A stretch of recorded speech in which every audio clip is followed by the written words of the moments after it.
ಇವತ್ತು ಮರೆತೇ ಹೋದಂತಹ ಒಂದು ಹಳೇ ಕಾಲದ ತಿಂಡಿಯೊಟ್ಟಿಗೆ ಬಂದಿದ್ದೇನೆ. ತುಂಬ ಹಿರಿಯರೊಬ್ಬರು ನನಗೆ ಹೇಳಿಕೊಟ್ಟಂತಹ ರೆಸಿಪಿ ಇದು. ತುಂಬ ಜನಕ್ಕೆ ಮರ್ತಿರ್ಬೋದು ಅಥವಾ ತುಂಬ ಜನಕ್ಕೆ ಇದು ಹೊಸದು ಅಂತ ಸಹ ಅನ್ನಿಸ್ಬೋದು. ಈ ಸಾಂಪ್ರದಾಯಿಕ ಅಡುಗೆಗಳು ಇಷ್ಟ ಆಗೋರಿಗೆ ತುಂಬ ಇಷ್ಟ ಆಗುತ್ತೆ. ಹಾಯ್ ಫ್ರೆಂಡ್ಸ್, ಎಲ್ಲರಿಗೂ ನಮಸ್ಕಾರ. ವೆಲ್ಕಮ್ ಟು ಸಂತೃಪ್ತಿ ಕಿಚನ್. ಪಾಲಕ್ ಸೊಪ್ಪಿನ ಕಡುಬು ಅಥವಾ ಪಾಲಕ್ ಸೊಪ್ಪಿನ ಪತ್ರೊಡೆ ಮಾಡೋಣ ಬನ್ನಿ. ಸಣ್ಣದಾಗಿ ಒಂದು ಕಟ್ಟು ಪಾಲಕನ್ನು ಹೆಚ್ಚಿಟ್ಕೊಂಡಿದ್ದೀನಿ. ಚೆನ್ನಾಗಿ ತೊಳೆದು ಸಣ್ಣದಾಗಿ ಹೆಚ್ಚಿಟ್ಕೋಬೇಕು. 1 ಕಪ್ಪಿನಷ್ಟು ಅಕ್ಕಿಯನ್ನು ಇಲ್ಲಿ ಒಂದು 3 ಗಂಟೆಗಳ ಕಾಲ ನೆನೆಸಿಟ್ಕೋಬೇಕು. ನಾನು ದೋಸೆ ಅಕ್ಕಿ ನೆನೆಸ್ಕೊಂಡಿದ್ದೀನಿ. ಅಕ್ಕಿ ಚೆನ್ನಾಗಿ ನೆನಿಬೇಕು. ನಂತರ ಇದಕ್ಕೆ ಮಿಕ್ಸರ್ ಜಾರ್ಗೆ 1 ಕಪ್ಪಿನಷ್ಟು ಅಥವಾ 1/4 ಕಪ್ಪಿನಷ್ಟು ತೆಂಗಿನಕಾಯಿ ತುರಿ, ಖಾರಕ್ಕೆ ಒಂದು 5-6 ಬ್ಯಾಡಗಿ ಮೆಣಸು ಹಾಕಿದ್ದೇನೆ.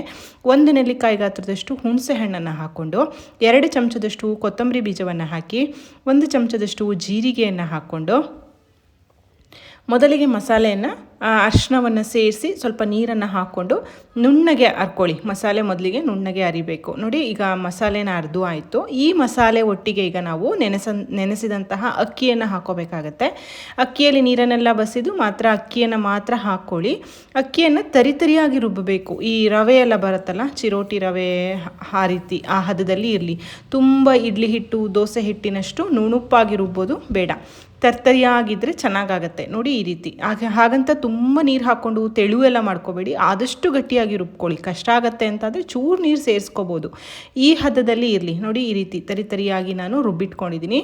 ಈಗ ಇದನ್ನು ಒಂದು ಮಿಕ್ಸಿಂಗ್ ಬೌಲ್ಗೆ ಹಾಕ್ಕೊಳ್ತಾ ಇದ್ದೀನಿ. ತುಂಬ ವಯಸ್ಸಾಗಿರುವಂತಹ ಒಬ್ಬರು ಹಿರಿಯರಿಂದ ನಾನು ಈ ರೆಸಿಪಿಯನ್ನು ಕಲಿತೆ. ತುಂಬ ಚೆನ್ನಾಗಿತ್ತು. ನಾನು ಆಗಲೇ ಹೇಳಿದ ಹಾಗೆ ಇದನ್ನು ನೀವು ಮೆಂತ್ಯ ಸೊಪ್ಪಿನೊಟ್ಟಿಗೇನೂ ಸಹ ಟ್ರೈ ಮಾಡ್ಬೋದು. ಪಾಲಕ್ ಸೊಪ್ಪನ್ನು ಬಿಟ್ಟು ಮೆಂತ್ಯ ಸೊಪ್ಪು ಹಾಕಿ ಸಹ ಚೆನ್ನಾಗಿರುತ್ತೆ. ಈಗ ಹೆಚ್ಚಿರುವಂತಹ ಪಾಲಕ್ ಸೊಪ್ಪನ್ನು ಸೇರಿಸ್ಬಿಟ್ಟು ರುಚಿಗೆ ತಕ್ಕಷ್ಟು ಉಪ್ಪನ್ನು ಹಾಕ್ಕೊಳ್ಳೋದು. ಇದಕ್ಕೆ ನಾನು ಬೆಲ್ಲ ಹಾಕಿಲ್ಲ, ನಂಗೆ ಅಷ್ಟು ಇಷ್ಟ ಆಗಲ್ಲ ಬೆಲ್ಲ. ನೀವು ಬೇಕಾದರೆ 1 ಚಮಚ ಬೆಲ್ಲ ಹಾಕ್ಬೋದು. ಮತ್ತು ಇದಕ್ಕೆ ನೀವು ಈರುಳ್ಳಿ, ಹಸಿ ಈರುಳ್ಳಿಯನ್ನು ಬೇಕಾದ್ರೂ ಸೇರಿಸ್ಬೋದು. ನನಗೆ ಪರ್ಸ್ನಲಿ ಈ ಥರ ತಿಂಡಿಗಳಿಗೆಲ್ಲ ಈರುಳ್ಳಿ ಇಷ್ಟ ಆಗಲ್ಲ. ಹಾಗಾಗಿ ನಾನು ಸ್ವಲ್ಪ ಭಾಗ ಈರುಳ್ಳಿ ಇಲ್ಲದೆ ಮಾಡಿದ್ದೇನೆ ಮತ್ತು ಸ್ವಲ್ಪ ಭಾಗಕ್ಕೆ ಈರುಳ್ಳಿಯನ್ನು ಸೇರಿಸಿದ್ದೇನೆ. ಚೆನ್ನಾಗಿ ಈ ರೀತಿ ಕಲಿಸ್ಕೊಳ್ಳಿ. ಸೊಪ್ಪಿಗೆಲ್ಲ ಮಸಾಲೆ ಹಿಡಿಬೇಕು. ನೀರನ್ನು ಮಿಕ್ಸ್ ಮಾಡೋ ಅಗತ್ಯ ಇಲ್ಲ.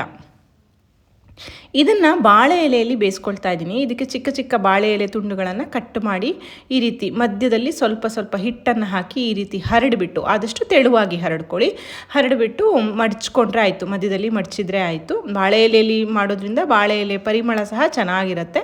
ಈಗ ಸ್ವಲ್ಪ ಹಿಟ್ಟಿಗೆ ನಾನು ಒಂದು ಹೆಚ್ಚಿರುವಂತಹ ಈರುಳ್ಳಿಯನ್ನು ಸಹ ಸೇರಿಸ್ಬಿಟ್ಟು ಚೆನ್ನಾಗಿ ಮಿಕ್ಸ್ ಮಾಡಿ ಅದನ್ನು ಸಹ ಕಡುಬಿನ ಪಾತ್ರೆಯಲ್ಲಿ ಕಡುಬಿನ ಥರ ಬೇಯಿಸ್ಕೊಂಡಿದ್ದೇನೆ. ಈಗ ಅಡಿಯಲ್ಲಿ ನೀರು ಹಾಕಿ ಈ ತೂತ ಪ್ಲೇಟ್ ಇರುತ್ತಲ್ಲ, ಅದನ್ನ ಇಟ್ಬಿಟ್ಟು ಇಡ್ಲಿ ಸ್ಟ್ಯಾಂಡಲ್ಲಿ ಇದನ್ನು ಸ್ಟೀಮ್ ಕುಕ್ ಅಂದರೆ ಹಬೆಯಲ್ಲಿ ಬೇಯಿಸ್ಕೋಬೇಕು. ನಾನು ಇದನ್ನು 10 ನಿಮಿಷ ಬೇಯಿಸಿದ್ದೇನೆ. ಇದೇನು ತುಂಬ ಹೊತ್ತೇನು ಬೇಕಾಗಲ್ಲ, ಬೇಗನೆ ಬೆಂದುಬಿಡತ್ತೆ. ನೋಡಿ, 10 ನಿಮಿಷ ಆಗಿದೆ. ಚೆನ್ನಾಗಿ ಬೆಂದಿದೆ. ಒಳ್ಳೆ ಪರಿಮಳ ಬರ್ತಾ ಇದೆ. ಬಾಳೆ ಎಲೆದು, ಮೆಂತ್ಯ ಸೊಪ್ಪಿಂದು, ನಾವು ಹಾಕಿರೋ ಕೊತ್ತಂಬರಿ ಜೀರಿಗೆದೆಲ್ಲ. ನೋಡಿ, ಈಸಿಯಾಗಿ ಬಾಳೆ ಎಲೆ ತೆಗಿಲಿಕ್ಕೆ ಬರ್ತಾ ಇದೆ ಅಂತ ಅಂದರೆ ಕಡುಬು ಚೆನ್ನಾಗಿ ಬೆಂದಿದೆ ಅಂತ ಅರ್ಥ. ನಿಮಗೆ ಗೊತ್ತಾಗ್ಬಿಡುತ್ತೆ ಕಡುಬು ಬೆಂದಿರೋದು ಹೇಗೆ ಅಂತ. ನೋಡಿ, ಹಾಗೆ ಇದು ಜಾರಿ ಹೋಗ್ತಾ ಇದೆ. ಚೆನ್ನಾಗಿ ಬೆಂದಿದೆ, ಬಿಸಿ ಇದೆ. ಈಗ ಸ್ವಲ್ಪ ತಣ್ಣಗಾದ್ಮೇಲೆ ಇದನ್ನು ಬಾಳೆ ಎಲೆಯಿಂದ ಬೇರ್ಪಡಿಸ್ಕೊಳ್ಳೋಣ. ಇದಕ್ಕೇನು ಸೈಡ್ ಡಿಶ್ನ ಅವಶ್ಯಕತೆ ಇಲ್ಲ. ನಾವೀಗ ಹುಳಿ, ಉಪ್ಪು, ಖಾರ ಎಲ್ಲ ಹಾಕಿರೋದ್ರಿಂದ ಹಾಗೆ ತಿನ್ನಲಿಕ್ಕೆ ತುಂಬ ಚೆನ್ನಾಗಿರುತ್ತೆ. ಬೆಣ್ಣೆ ಜೊತೆ ಅಥವಾ ನಿಮಗೆ ತೆಂಗಿನೆಣ್ಣೆ ಜೊತೆ ತಿನ್ನಲಿಕ್ಕೆ ಇಷ್ಟ ಆಗುತ್ತೆ ಅಂತಂದರೆ ಒಳ್ಳೆ ಪರಿಮಳದ ತೆಂಗಿನೆಣ್ಣೆ ಹಾಕಿ ಸಹ ತಿನ್ಬೋದು. ರುಚಿಯಾಗಿರುವಂತಹ ಪಾಲಕ್ ಸೊಪ್ಪಿನ ಕಡುಬು ತಯಾರಾಯಿತು. ಈಗಿನ ಕಾಲದ ಮಕ್ಕಳಿಗೆ ಈ ರೀತಿಯ ತಿಂಡಿಗಳ ಪರಿಚಯನೇ ಇಲ್ಲ. ಖಂಡಿತ ಈ ರೆಸಿಪಿ ಮಾಡಿಕೊಡಿ ಫ್ರೆಂಡ್ಸ್, ತುಂಬ ಚೆನ್ನಾಗಿರುತ್ತೆ. ನಾನು ಆಗಲೇ ಹೇಳಿದಾಗೆ ಮೆಂತ್ಯ ಸೊಪ್ಪಿನೊಟ್ಟಿಗೂ ನೀವು ಇದನ್ನು ಟ್ರೈ ಮಾಡ್ಬೋದು. ಇದನ್ನು ನಾನು ಬಿಸಿ ಕಡುಬನ್ನು ತೆಂಗಿನೆಣ್ಣೆ ಒಟ್ಟಿಗೆ ಇದನ್ನು ತಿಂತಾಯಿದ್ದೀನಿ. ನೋಡಿದ್ರಲ್ಲ, ಸುಲಭ ಇದೆ, ರುಚಿಯಾಗಿರುತ್ತೆ. ಖಂಡಿತ ಮಾಡಿ ನೋಡಿ. ವಿಡಿಯೋ ಇಷ್ಟ ಆದರೆ ಲೈಕ್ ಮಾಡಿ, ಶೇರ್ ಮಾಡಿ, ಕಮೆಂಟ್ ಮಾಡಿ.